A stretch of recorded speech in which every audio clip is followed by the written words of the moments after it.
Guys, thank you so much for having taken the time to join the webinar. Today's webinar is around one specific topic that makes a lot of sense at this very point in time. Through today's webinar, we'll be talking about insider threats. We'll try and understand as to how the whole security landscape has changed with the advent of remote working coming into the picture. We'll try and kind of break down insider threat from three standpoints. We'll see where insider threats start, where does it originate, what are the reasons for insider threats, and how do you go about fixing them first? And then we'll talk a little bit about first-hand experiences of Robert and Suresh, good friends from GE who joined us, who will be giving you actual action items and how do you go about tackling these insider threats from a compliance standpoint and from cybersecurity leadership standpoint. And then towards the end of the webinar, we'll be talking about what do you do to stop insider threats? Are there action items that you can have in mind while you put together a cybersecurity framework? That is the agenda with which we'll go forward today's session.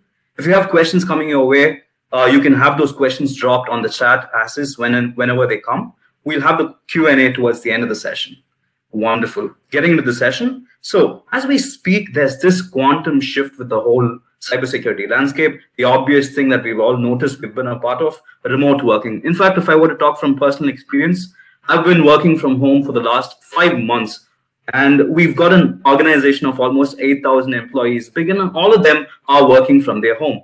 Now, there is this one thing that's completely changed after remote working. Back in the day, for cybersecurity folks, for administrators, the network was very much within the bounds of their organization, their premise, and at times probably a couple of other offices. But now, as we speak, if I were to put it in context, it's not just one or two offices that a cybersecurity person handles. It's about 8,000 different offices that we need to handle and manage, and that's the whole challenge with remote working. So with every employee trying to log in from their home, they contribute to the network, and the whole perimeter right now has become a little fluid. Perimeter back in the day was just straightforward. You knew your way through it, but now things are a little challenging, and it's making all the more difficult for us to put a lid on the whole deal with insider threats. Now, we'll want to try and understand this one element in the entire equation, our users. Now, users are logging from their home, they're accessing your corporate resources from their home Wi-Fi, and we know how insecure the whole process can be, the whole transaction can be. So the simple question that I want to start today's presentation with is, do you trust your users? Bottom line, do you trust your users? And in my point, I'm pretty sure both Robert and Suresh would agree the security of your organization is only as strong as your weakest link. And in most cases, your weakest links are obviously your users. Now, while they were at work, they were still writing passwords on a piece of papers or a sticky note and had it stuck right on top of their desktop. Now, while they're at home, how can you restrict all of that? So we'll try and talk and take a holistic approach, see if we can educate our users. We'll try and hear from Robert and Suresh if there are any best practices from an education standpoint as well, because this equation is incomplete without your users participating. That is the whole idea. So do you trust them? Because, when they log into your network, they're probably logging in with their own devices. They're bringing their own devices. Is that it? They're also bringing their own vulnerabilities along with them when they're bringing their own devices. So that's something that we'll want to address. We'll see how to kind of figure out our way through insider threats, because one big disadvantage with insider threats is your insiders already know their way through your environment. That's a challenge. They know where are your resources, where are your critical stakeholders. They'd know where to target, and they'd know behavioral pattern of other users. This is just one angle to insider threats. There's another angle where it could be accidental, where your insiders or where your users click on emails, click on links, fall prey.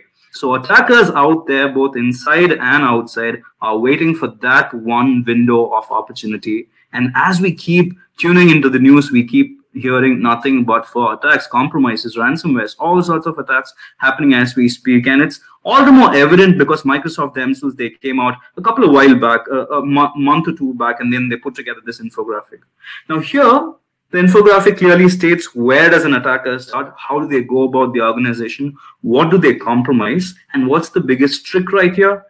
With respect to insiders, they don't need the research and preparation time at all. They're already in your network. So the first host is already compromised. And getting hold of the domain admin isn't a big deal as someone would think. As is, let's say, if you're an Active Directory organization, there are innate loopholes. Just a simple LDAP query would get the hacker or a rogue insider details of who the admin is, what sort of PIA would they want to be looking at, and then even before you could know, the entire security is down. And the worst part is, it's not about the compromise of the admin credential, or it's not about the takeover of a resource. It's about the fact that it's becoming absolutely difficult to even find out that something of this sort is happening. So right under your nose, both attackers from outside and insiders are able to exfiltrate data and get away and not be noticed at all. And why? The whole problem is remote working again. Now, we've come to a point where it's becoming really, really difficult to differentiate between who an insider is and who an attacker is. That's because their behavior is almost similar. Think about an insider, think about a remote user basically working from their home. They don't work within office hours anymore. A lot of them work in the middle of the night, non-business hours. And non-business hours is the usual trait of attackers trying to log into your system. Another trait is attackers try to log in from different geographies that aren't native to your system. So is the case with remote users. The way they access your resources, back in the day while at work, users would access a file or a folder in a certain way. They had access instantaneously. There were network shares or whatever sort of access they were to do, it was direct to them. But now they're remotely accessing. They are trying to do multiple accesses. There are going to be failures when they try to do it. And this is the same behavior of that of an attacker too. So it becomes absolutely difficult to call out who exactly is the attacker or who is an insider. And if you're trying to analyze their pattern, we end up not calling out the right attacker or the one with the rogue intention. So it's becoming absolutely difficult for organizations to even point their finger as an attack, as an insider attack, as a data exfiltration happens, and it's becoming really, really difficult. And to add on top of it, we keep hearing about instances where users are falling prey for attacks. We're talking about attacks like phishing attacks. Now, you might be asking, Jay, it's been many, many years. Users are aware of how phishing works. They don't click on emails anymore, but trust me, they do. And it's absolutely easy for your users to be socially engineered. All data, all statistics just points towards that one direction. In fact, attackers are getting absolutely smart. They're getting their way into your organization through emails that are themed like an email or notification from the World Health Organization or the CDC, and your users inadvertently end up clicking on these emails. The point that we'll have to notice right here is your users are going to be accessing your corporate resources too from the same device, right? Once the attacker's payload has been installed on your user's own device, even before you know it can spread to your organization's resources as well. So that's the trick right here. In fact, if I were to talk from personal experience, almost about a month back, this was one of the biggest scams in history right here. One major financial institution in the country, they were under attack. They were under serious pressure. Attackers took advantage of the announcement that the government had made. The government had promised to give away some sort of compensation or an incentive to people because of the whole pandemic. And attackers took advantage of the situation, sent out emails, pretended to be the government, got users to click on links, to get their social security number, their bank details, and even before someone could put a lid on it, a lot of damage was done. This is the whole deal with remote working. It's making things really, really hard for cybersecurity folk amidst 100 other things, 100 other battles they're trying to fight. So it all boils down to just one philosophy, if I may. For a very, very long time, we've been assuming any insider, any user within the organization, one within the perimeter, who's already been authenticated, who's already been attested, is to be trusted, right? That's how we've been working. So I call it the M&M model. It's hard on the outside and it's mushy on the inside. You're already okay with any user who's inside your organization. It's all a predetermined transaction. Trust is implicit, and this is the problem. Your users are no longer within your system, so they're well outside. That's established. So we'll go about trying to detect where your weak spots are. So this is pretty much the breakdown of the agenda today. We'll try and understand and identify weak spots. We'll try to see how we can fix them. We'll ask Robert and Suresh their first-hand opinion on how to go about from a compliance and cybersecurity standpoint. We'll try to figure out what sort of strategy will help us proactively fix this. And yes, we'll have a quick discussion about the end of the webinar as to how compliance and cybersecurity are two sides of the same coin. How do they work hand in hand? That's the idea with which we'll go forward. So the first action item for the whole inside the problem is to understand where you stand. Your current security posture is what that matters the most. In many cases, risk assessment is very optional. Most of the cases, if you're a small and medium scale business, risk assessment is not really priority. And now, while working remotely, I think this is where all of us should start. Understand where we stand, what do we do, what sort of resources do we have, where do the threats lie, are there any vulnerabilities that are already existing in my system? How do I fix them? That is the kind of question that we need to ask. And it's a little difficult because it's not a one-man job. We've got different stakeholders in the organization who should be working in tandem to get this job done. That's a challenge. Along those lines, to get the whole sign-off, my recommendation would be to start with valuing your assets. Now, many a times when we are in the process of valuing our assets, we try to do this one thing. We try to affix, let's say, qualitative values or qualitative business value to assets. Now, if we can rejig into it and see if we can have a quantitative number, a dollar value associated with things that we need to monitor, I think it's going to be a little bit easy for us to figure out where to start. In fact, in most cases, while we are trying to defend against an attack, we don't know where to start. We panic. We don't know what resource to recover first. And we end up trying to back up the whole damn thing. Instead, if we can focus on what's mission critical, have a value associated with it, and then go forward, your whole risk assessment can be a little more easy. Your whole security can be a lot more better handled. So you start by monitoring, you start by valuing these assets. You then go about identifying where your risks rise. So the deal right here is it's always about data security. Every aspect of it boils down to just that one point. When your attackers, being insiders, they're inside your system.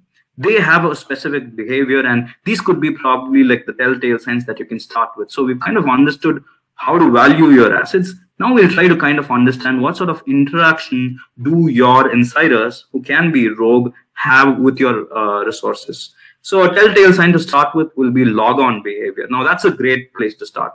Trust me, with just log-on behavior monitored, right? Be it failure or success, or while they're trying to log in remotely, or they're trying to VPN into your system, you would get truckloads of insights. And if you can correlate all of these insights, you'd be able to get business insights to act on.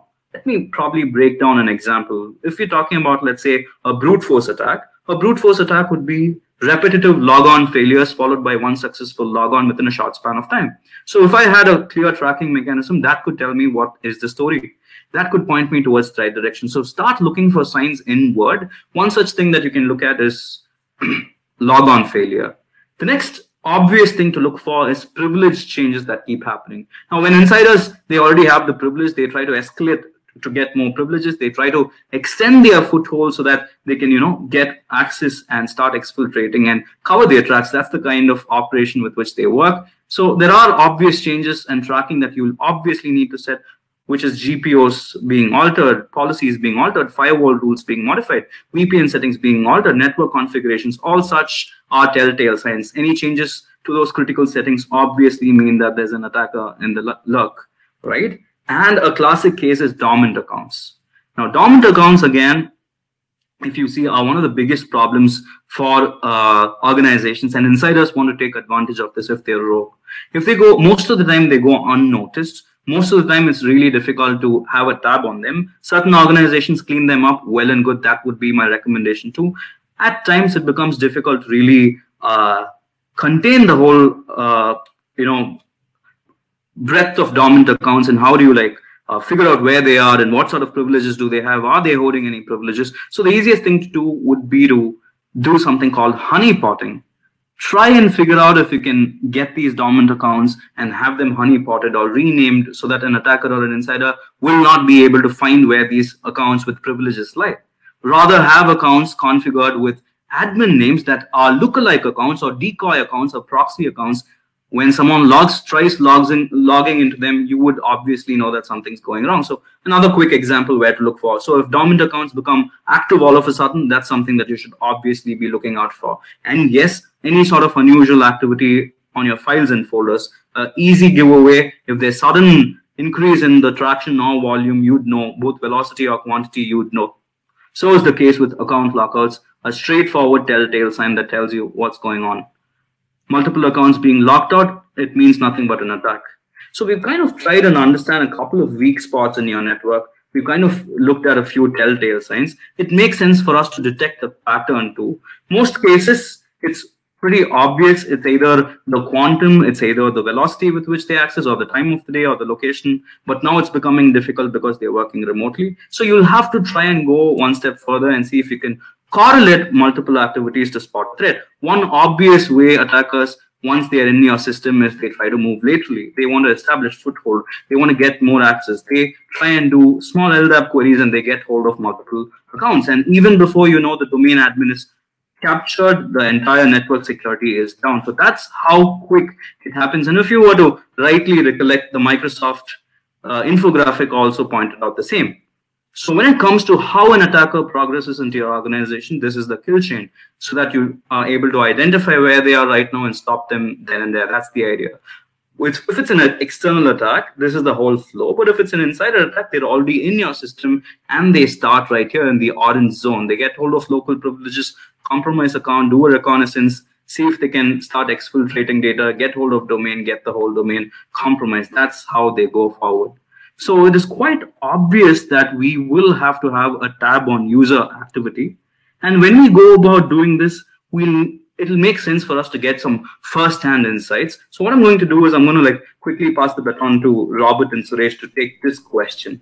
So when we're going forward, the biggest challenge for organizations is to battle what happens next, what comes after these attacks. And most of the times it's probably either a criminal or a legal liability to the organization. They end up paying huge deals of amount because there are compliance regulations that are associated with it. So Robert, if you can give me a direction as to how to handle this from a criminal and legal standpoint, and what do attackers, what do organizations need to look out for, that'd be great.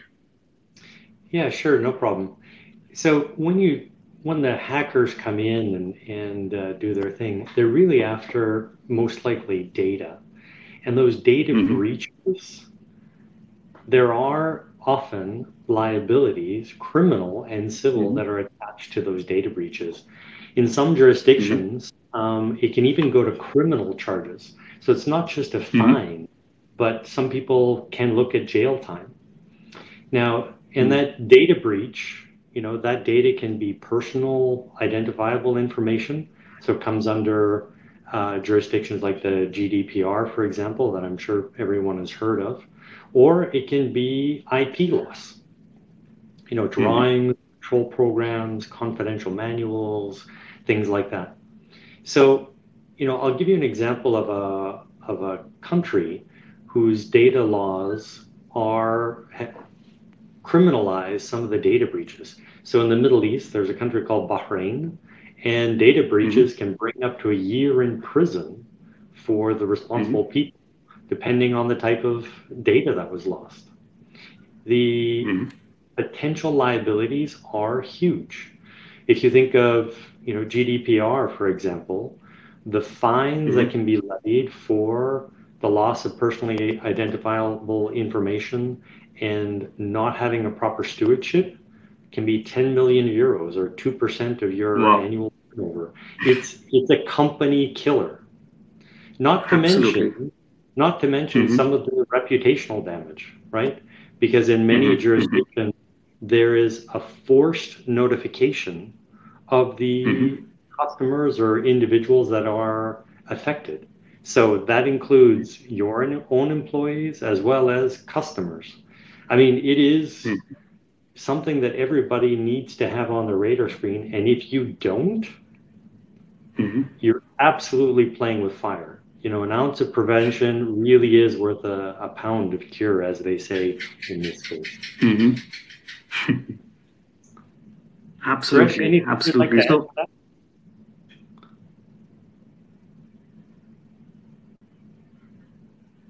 right.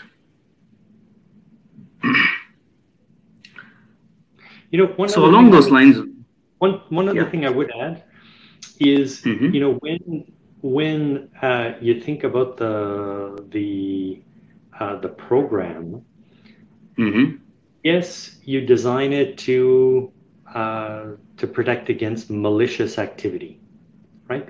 You were saying, hey, somebody compromises one user and then it goes to all the others. Absolutely. You're doing it to do that. But also, data loss and some of these things can be inadvertent as well. Like you can have an unintentional data breach, Absolutely. and you Yes. still suffer all those liabilities. So, Yes. what we'll talk about a little bit later is some of the protections or some of the things you can do to protect your processes and error-proof it, if you will. And not only does it protect you against the intentional malicious act of bad actors, but it can also protect you from the unintentional or brain dead actions of some of your employees that really didn't have any nefarious intent. They just didn't take care, didn't follow procedure, and inadvertently expose you and the company. So if I were to ask you one follow-up question to that, can you unpack the last bit of the answer that you had? So if it's done inadvertently, nobody really planned for it and it was accidental, are legal regulations or the compliance regulations, are they a little relaxed, or do they operate the exact same way, the same sort of fine organization do they end up paying, or are there provisions, like is there a blue pill? So it depends on the jurisdiction and the laws. Okay, in some jurisdictions, like if I think about the GDPR and whatnot, a data leak is a data leak. You still have the reputational damage, you still have the notification, you can still have the fine. There's in many respects, there is no difference. If you as a company are not taking care and have no protections, and whatever goes is fine, that will be, the regulators would have a very dim view of that. And I would suggest that you can be facing some very significant fines that may indeed kill your company, whether it's malicious or not. So you really do have those protections and go through the risk assessment and put the controls in place, not only for malicious, but also inadvertent leaks. Right. If I were to add a quick follow-up point to that, if you were to notice how things are with CCPA, the California Consumer Privacy Act, that's out there in the US, that's a relatively new regulation. They seem to have a provision for organizations that work with good intent. So if you can probably in the court when your case is like being taken up, if you can like show them pointers saying that we've got all these precautions done, 1, 2, 3, 4, all of this done, and on top of it, something happened, they kind of try to treat it a little lightly, relatively. That's how it works. So along those lines, it's very obvious that different countries, different jurisdictions, and different geographies, there are different laws. So would you care to like expand that a little bit? Because many of attendees today might be parts of cybersecurity teams that span across the world. So the different compliances, different regions, how does that come into play? Well, I think the key thing there is to understand your exposure, because there are several countries that have extraterritorial laws. So what that means is you may be in country X, and the country and the laws of country A apply to you, even though you're not in that country. And a classic case is the GDPR. Yes. Other countries that fit into this are, Brazil, Australia, Canada, Korea, India, Japan, just some off the top of my head. So this is where the laws of those countries do apply outside of the borders of that country. So you really need to understand who your customers are, what data you're handling, what protections are needed, and what your exposure is. Once you do that, then you can get the legal team to help explain and verify your program does meet the minimum requirements of those jurisdictions. It's not so easy, right? It's not as easy as some of the other bits of law where it's really focused on the country. This is really tricky territory with this extraterritorial application. Can't agree more.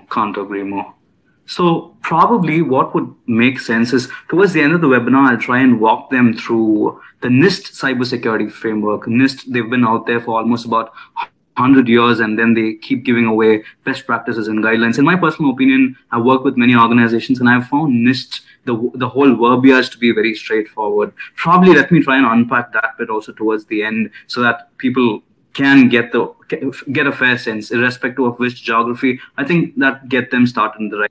I'll go a little forward. Thanks for that, Robert. Going a little forward with the whole idea of insider threats. The whole challenge right here is to really put a finger on how to spot these insiders and how do you go about defending against them. Now, with all those regulations out there, it becomes all the more difficult to focus and prioritize what you need to do. How do you secure your data? The easiest way, in my point of view, is to start understanding and analyzing user behavior. It goes without saying, while users are working remotely, it's becoming difficult to track them. But if you have ML or machine learning work your way, I think that would pretty much solve the problem. It takes into account past data, takes into account their transactions, how do they operate, what is their general work hours, when do they log in, when do they log out, where do they access from, what's the device from where they're connecting, what sort of geography, what sort of platform, all of that gets taken into account, biometrics, if I may, all of that gets taken into account and risk profile is drawn. I think it makes a lot of sense to do that because, you know, the whole uncertainty is immediately off the card because you profile every single user and there are no blanket values or threshold values that are irrelevant. And in many times, the existing systems that we have, security systems that we try to have, when we're trying to detect insider threats, they end up giving you a lot of false positives, and maybe user behavior analytics could be the right place to start. And when it comes to analyzing behavior, you need metrics. You need in terms of velocity, quantity, time of the day, what sort of resources, what sort of engagement are they having, and then go about doing it. Let me try and unpack a couple of cases when you're trying to detect an anomaly. So we've kind of established the fact that it's an obvious that there's going to be at least one user in your organization. Sorry to say, not sounding paranoid, but someone out there, be it an insider or an outsider, with an intent to compromise your security. So it makes sense for us to look for anomalies. In fact, later today, when I'm explaining the NIST framework, NIST also points towards the same direction, saying there are certain things that you need to look for. And the first one is anomaly in behavior, the when, where, what, how. If there are any deviations, if there are any changes, can you spot that? Can you immediately flag that? That's the question that you need to answer when you're putting together an insider threat program. And log-on activity, I can't stress enough. We spoke about how easy it is to unpack and have context associated with attacks just by tracking log-on activity. If you can find out, right, user J, who usually accesses his system or the corporate resources from, let's say, 9 a.m. in the morning to 8 p.m. in the evening. All of a sudden, there's an access at 5 a.m. in the morning, and this is not as usual. And J is accessing a resource that he has never really accessed before. So that's the kind of context that we need. It's not just a one-off system. We will need context from multiple angles. So that's where UBA and machine learning can come into the picture. And so is the case with the lateral movements again. Attackers do leave breadcrumbs. They try to cover their tracks, but inadvertently, they do leave breadcrumbs. One case is where you'd be able to spot them accessing, especially insiders, right? Especially insiders accessing multiple hosts, multiple endpoints, trying to compromise. And most of the times, they don't really use sophisticated techniques like bouncing off their IP from servers across the world or different geographies or different countries. They try to access as they get hold of it. They want to do it ASAP, and that way they do leave tracks, and you'd be able to detect a lateral movement if you were to just look at the right data. It's difficult if organizations and cybersecurity folks try to go about doing this with the native options that are available. Event Viewer is a great place to start, but trust me, you'd be essentially looking for a needle in the haystack. And context is again a very important aspect that you'll need to cover when you're trying to do a root cause analysis or triangulate where the whole attack is happening. And yes, in the course of kill chain, the next obvious thing right after moving laterally is an attacker would want to install. A user insider or an attacker would want to install a malware, try to exfiltrate data. This is what happens. And when there's a UBA system working in your favor, it will essentially be able to call that out as it's in process. It can go to the extent of saying, J, the user, has never done an operation like this. This is beyond his scope. This is beyond his usual behavior. So there's something fishy that's happening right here. On top of it, there's already a risk score deviation a while back when Jay tried to access it as a non-business hour. So all of this builds up. And now it's all the more logical to do UBA because every user out there, if you see, has at least 3 or 4 new identities that have been provisioned for them. While working remotely, it could be an Office 365 account that the organization provisioned for them. It could be Skype for Business, or it could be any of these collaboration applications that we seem to be so fascinated about. The whole trick right here is with every new identity that is provisioned, it's a new gateway or a doorway that you open for an attacker. So the fundamental problem with whole accidental part of it is how users do not know their way to go about. They click on emails, they fall prey. If there's an email that says do not open, that's the email that they open. If there's an attachment that says do not download, that's the attachment that they download. So how do you educate them? How do you get them to stop doing that? And user behavior analytics can kind of help you foolproof that. So be it accidental, be it intentional, you'd be able to stop it on the go. And malwares are one cases. And along those lines, if we talk about what happens next, they want to exfiltrate data. One classic case right now is how users are getting handsy with the data. Now, back in the day when it was within your network, things were a little easy, you were able to control. Now you obviously need a cloud access security broker. You would need to keep tab on what sort of leak or loss is happening because like Robert rightly pointed out, compliance regulations don't take it lightly, be it your user data or your employee data or your customer data, even worse. So users can't get into the habit of copying data when and wherever they want or whichever medium they want. There has to be a clear protocol for that because your attackers would want to exploit any opportunity out there. So if you can detect any deviations and if you can make UBA work in your favor to detect any file activity or folder activity or file integrity, essentially, not just on-prem, but on the cloud, on your Office 365 or Microsoft Teams, where PII and PHI gets attached. So simple thing would be to just turn on your DLP or data leak prevention policies in your Office 365.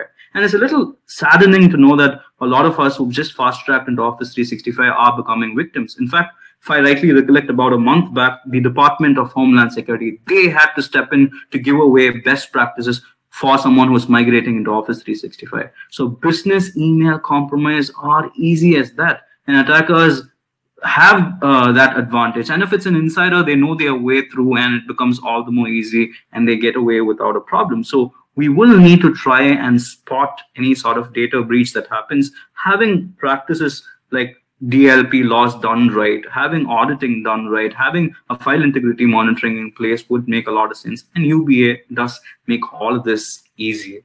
So the next obvious step is privileges. So when they try to go through the whole chain, when they try to establish foothold, obviously, if it's an attacker, if it's an insider, they'd know where to target. They'd start with privileged accounts. They take over those privileged accounts and try to initiate an activity. It could be changes to configurations that are made. They'd want to let probably an outsider in. They'd want to let an attacker in. In most cases, this is what happens.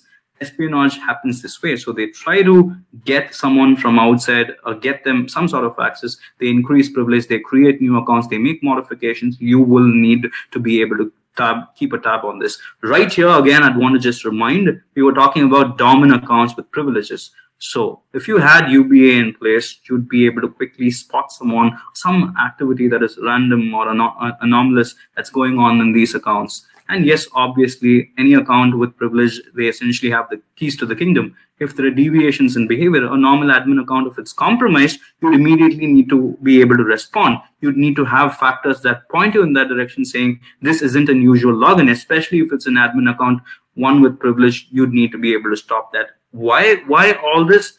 We want to mitigate a threat. We want to potentially stop something of this magnitude from happening. So the easy way to go about doing it is to have a threat response system associated with it.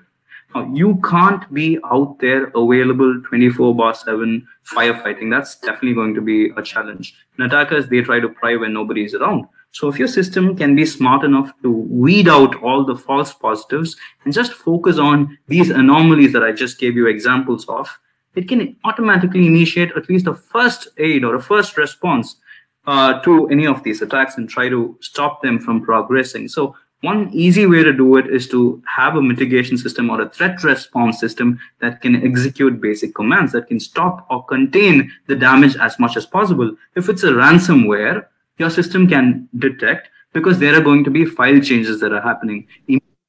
Renaming of files happening in a very short span of time. Ransomwares take place absolutely fast. 5 minutes, the attack is done. So if your system, because manually finding out a ransomware, doing it through event logs is next to impossible. So it makes sense to battle out with a solution that can analyze such deviation in a fraction of a second, understand that there's this deviation and stop it or put a lid on it. That's the idea. So try to have a system in place, especially UBA, that works in tandem with your threat response system that can stop and contain an attack from spreading. I just gave you one example. There are many other use cases that you will be able to contain, stop on the go. So through and through, there's just one basic problem that we need to try and understand and address to, which is trust, which is assumed trust or implicit trust that we've all been working with. Because in all these examples, if it's accidental, again, it's because you trusted the user with the credential, they did the wrong thing. If it's intentional, again, you gave the wrong user credential. So by default, our security approach has always been trust your users, internal users first. So we'd want to take a different approach, which is zero trust approach, especially if you want to stop insiders from acting up. It's been out there for almost about 10 years. Forrester were the first people to put zero trust together. A lot of organizations have been using zero trust on and off in different forms, but recently, right now, it's very contextual. It makes absolute sense, because, not sounding paranoid, stop trusting your users. That's where you start your cybersecurity journey. None of the trust is implicit. By default, assume all your users are malicious, right? And every access that you give them has to be earned, has to be through an authentication, has to be validated. That is the idea. And there's no provision for them to get one-time authenticated and get access to everything. Everything has to be handled separately. That's the whole approach with zero trust. I'll unpack the tenets for you in a bit. We'll also be talking about a little on identity security, because now we've come to a point where IAM and cybersecurity, or SIEM, are in two different things. They're working hand in hand. So we need to understand that too, and how do we go about securing identities. Two ways to do it, obviously, stronger passwords and MFA. We'll talk about that. So if I were to just unpack zero trust for you, it's pretty straightforward. We start by understanding where your critical resources lie and how do you safeguard them. That's the first bit of it. You'll need to know who has access. If someone's already got access to it, you'll need to know or set a provision to track such access. Most of the time, privilege escalation or privilege creep happens because we don't have a clear-cut tracking mechanism. A user who moved from sales to marketing still has access to sales data. They keep aggregating privileges without even realizing. This is a classic case of an attack scenario. So we would need to be sure on who's got what access. And in the case, it has to be session-only basis. So it makes a lot of sense. You don't assume anything. Every single time when they log out, their access goes along with them. Every single time when they log back in, they'll have to validate and get access to systems. So this is a very smart philosophy behind how do you go about approaching. How do you implement it is very contextual. So figure out, just try to take this and see what fits for you, right? And when it comes to monitoring, again, you need to go about doing the end-to-end monitoring where UBA will come in handy. Regardless of where they are working from, if you're following the traditional approach, you'd not be able to take that up. But zero trust, it doesn't matter where they're accessing from, be it the geography, be it working remotely, it doesn't really matter, because nobody is implicitly trusted. Everybody has to go through a protocol. And yes, policies need to be contextual. Later today, I'll be talking about adaptive authentication, which will break this down still further. Policies need to be contextual. They need to understand what's happening right now and act up. That is the idea. And yes, the easiest and the most sensible way to foolproof is to have a second factor in place, because we're not really sure about password security. We know a lot of loopholes exist, and here identities have taken center stage for your whole perimeter. They are the perimeter, they form the perimeter. So that being the case, we'll see how to go about securing them too. So zero trust is a architecture that you can implement. You try and see which part of it works for you. I'm just going to walk you through a couple of examples. One classic example is password policies. Attackers still get away with a dictionary attack, a password spray attack, with predictable patterns as users' passwords. Still, users out there set a password at 123. I love you at 123. These are common passwords to date. And that's a problem because systems or platforms haven't really evolved. That is a problem. Active Directory, if I were to take a dig at them, it's been 2 decades and they've not really scaled up the passwords. And on the other hand, attackers have all the time to get cracking. That's the thing that we need to fix. So look for solutions that can go beyond native limitations and start with strengthening your passwords. I would say get your users to set passphrases. Longer the stronger. Makes absolute sense. The password entropies are higher, difficult to crack accounts. So go about that way. So that's a recommendation along those lines. And yes, for credentials that have already been compromised, look for databases like Have I Been Pawned and stop your users from using any credential that got compromised in the past. A couple of best practices for password security. To top this up, if you want to foolproof it, it goes without saying you would need adaptive authentication. Adaptive authentication will leverage the UBA that was already in place. We're talking about a second factor that takes context into account, not just a straightforward MFA where it's a one-time password that's sent to your phone. Not very safe. Not a big fan of text messages and OTPs that are sent. Or you could look at a factor like Face ID or Touch ID, a possession-based factor of that sort. You can start right there, but it's definitely we're getting to a point where adaptive authentication will make sense, where context is taken into account, where users' behavior from the past is going to be taken into account, and security is going to be based on how they react or how they interact with your system. So, the user is logging in from a different geography at a different time zone. My system notifies that and starts making it difficult for me to log in extra factors or extra layers before I can get through.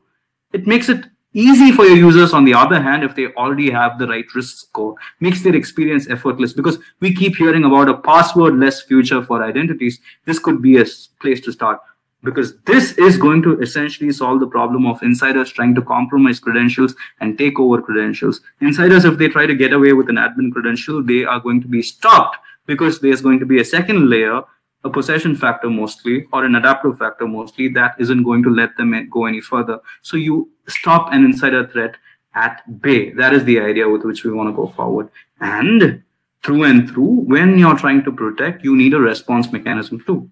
We were talking about an automated incident response. So build solutions that can detect and immediately respond, notify the right stakeholders. Communication plays a very important role in insider attacks. ASAP, that's going to be your mantra. Being able to react to situations immediately, not react, but respond to situations instantaneously is the thing that we need to consider because we want to reduce our mean time to resolve an issue. Most of the times we end up panicking. We need clear documentation. We need clear direction. We need stakeholders working along with us from different departments to get the job done. Black and white, it has to be listed, it has to be accounted for. You need a disaster recovery plan for an insider threat or an insider attack. And when you try to go about it, if all else fails, you need the backup. My favorite way to go about backing up is the 3-2-1 rule.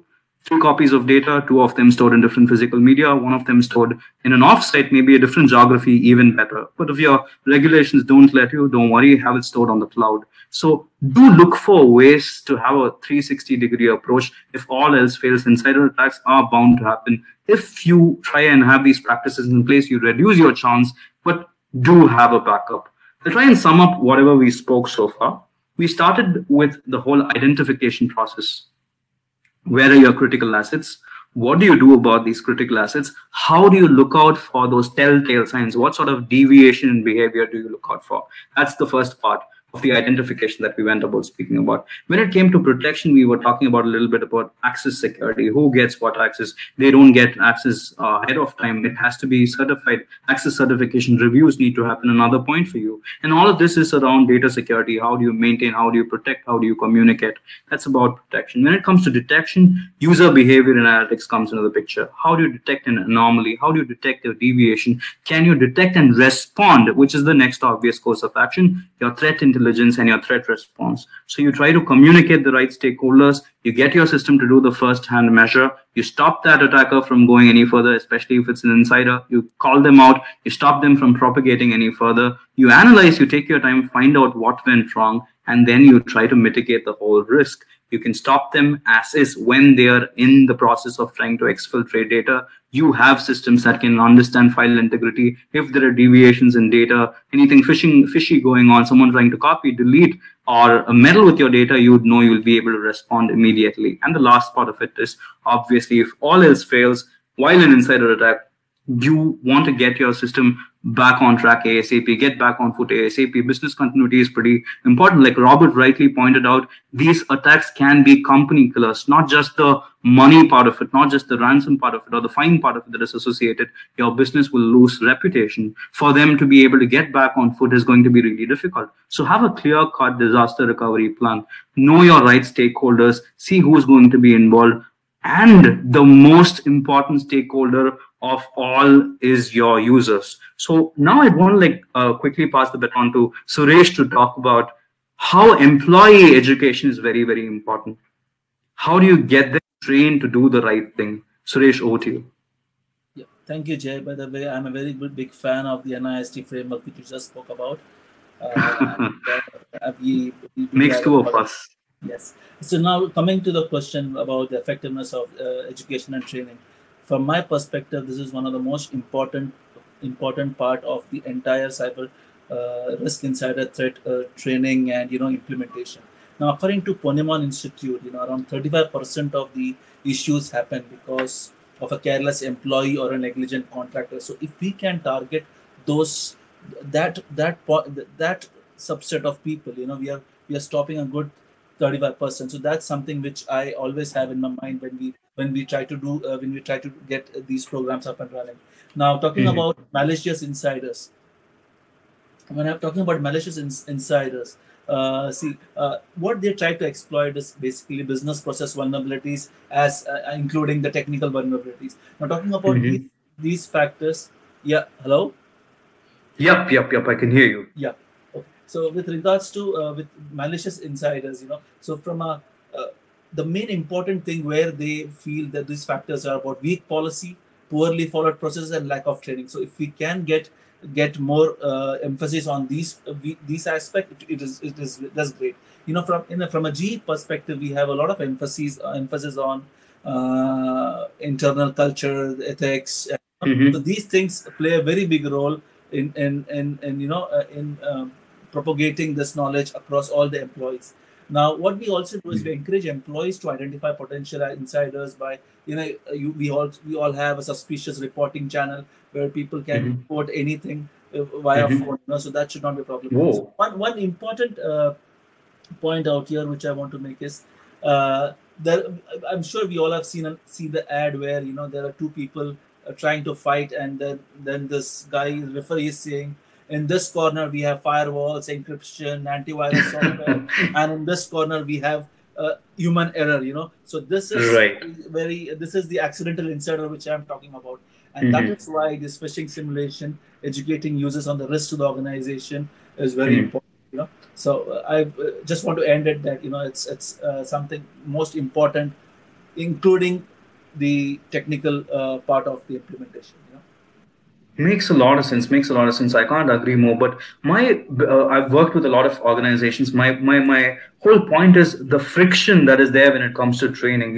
You can't get the user to really open an email from the administrator and get them to follow a best practice. But on the other hand, they open emails from the attacker. That's quite strange. That's how it is, right? So are there any tips for people who are joining us today in terms of educating your users? Is there a clear way to do it besides documentation? What sort of approach? Some sort of training or some sort of certification? What do they do? How do you minimize the impact, and how do you get them oriented in that direction?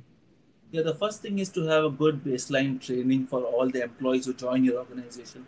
And also from a technical perspective, if any email is coming from outside the organization, if you can have a tag like EXT or something like that, which shows that this email is coming, this will help them to understand, okay, this email is coming from outside, we need to be aware. It can't be just someone spoofing @g.com and you get an EXT tag. That means, so these things, including having the culture is also very important. We should have an open culture within the organization. People should not be feared, like, okay, if I made a mistake, I should not report it, rather keep quiet. Rather report it, and just there should be no retaliation. So these things, the culture is also very important. Robert, would you want to add to what Suresh said? Yeah, look, I mean, I think the training bit is definitely important, and getting users to do the training is a challenge.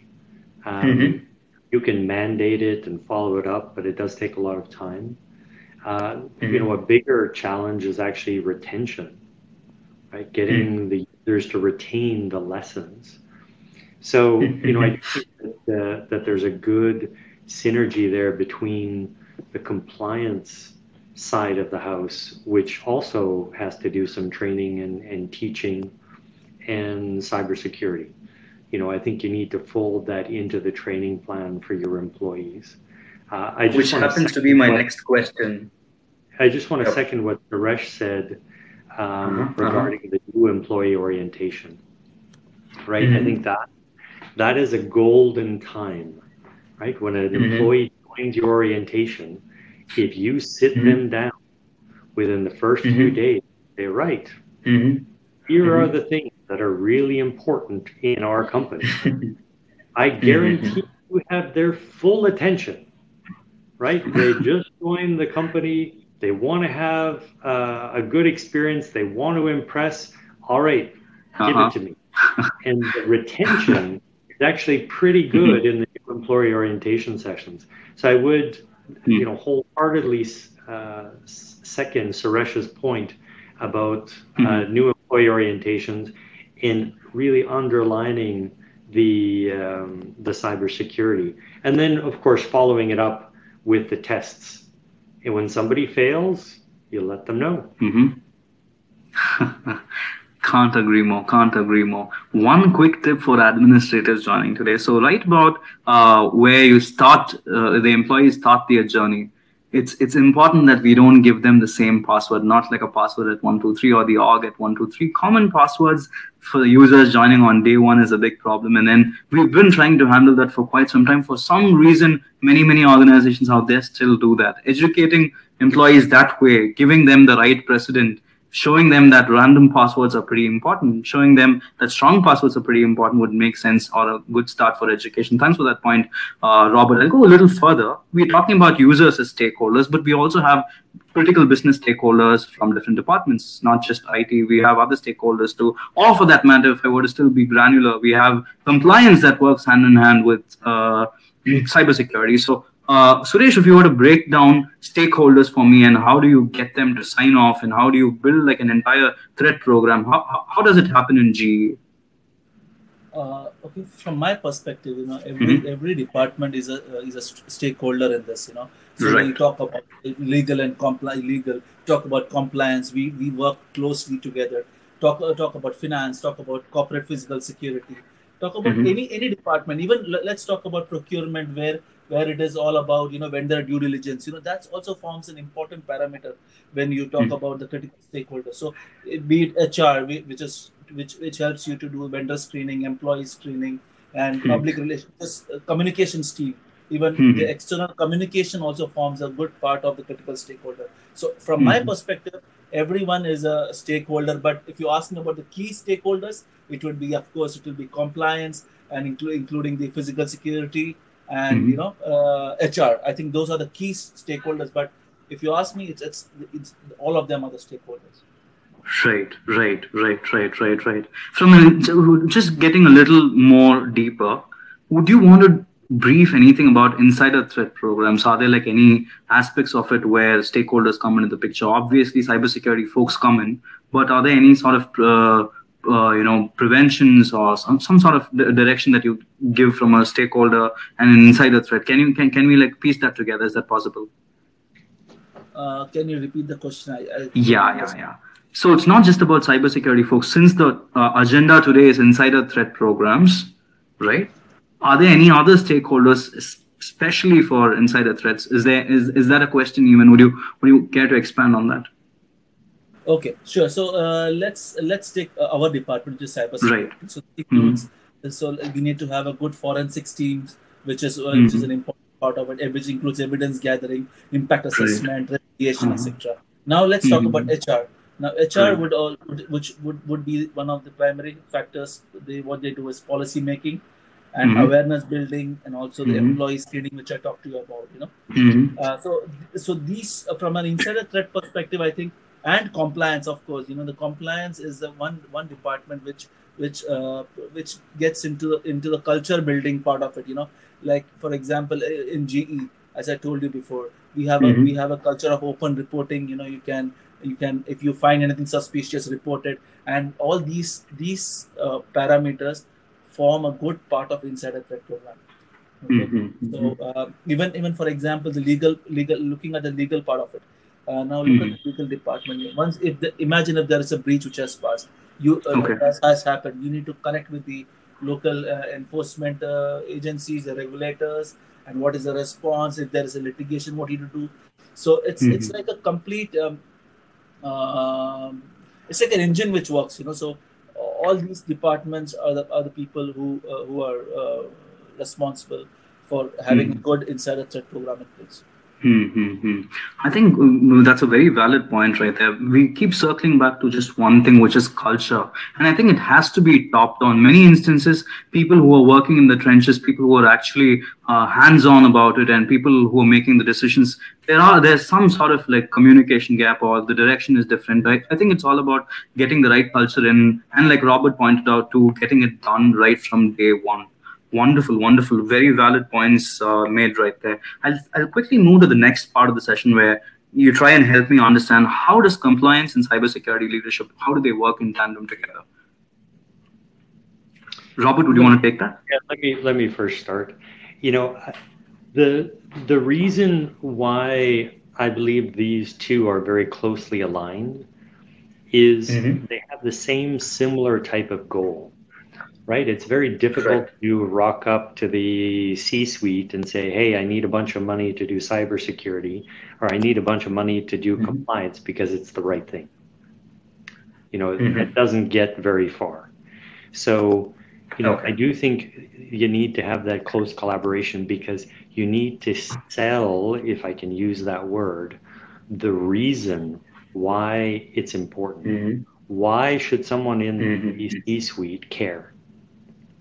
Is it an opportunity or is it a threat? And you really need to look at it from the C-suite's point of view and say, okay, why should I care? And that's where you need to make the compelling case. And it's the same for compliance. It's the same for cybersecurity. So I really think that you go at that together, because the same arguments apply. Additionally, that whole cycle of prevent, detect, respond, same thing in compliance. Anything that happens in the cybersecurity, you will have an impact on the compliance side and with employees. And that's where those two, again, work in tandem. I mean, it's so aligned. I struggle to see how you could do it completely separately. It seems like a vicious cycle. You do one thing, the other thing happens. You do the other thing happens. It seems to be that way. Makes a lot of sense. Makes a lot of sense. Cycle, I would say it's a virtuous cycle. Right. Makes a lot of sense. Wonderful. So Suresh, what do you want to probably add to that? Yes. So I'm sure all of you have read the news wherein one national approached a Tesla engineer and he offered him $1 million to infect Tesla's company's network with malware. So that is the level where things are going. People, it's something straight away. Okay, here's $1 million. Just please make this network down or infect it with malware. So things are going and we also know that a data breach can incur serious consequences to a company from a market share perspective. And as I know, from a consequence perspective, share prices, when they did a study, it seems that around 7 to 8% drop is seen around after 15 days of a breach. So that's a big amount for a company. If you see it, 7 to 8% drop.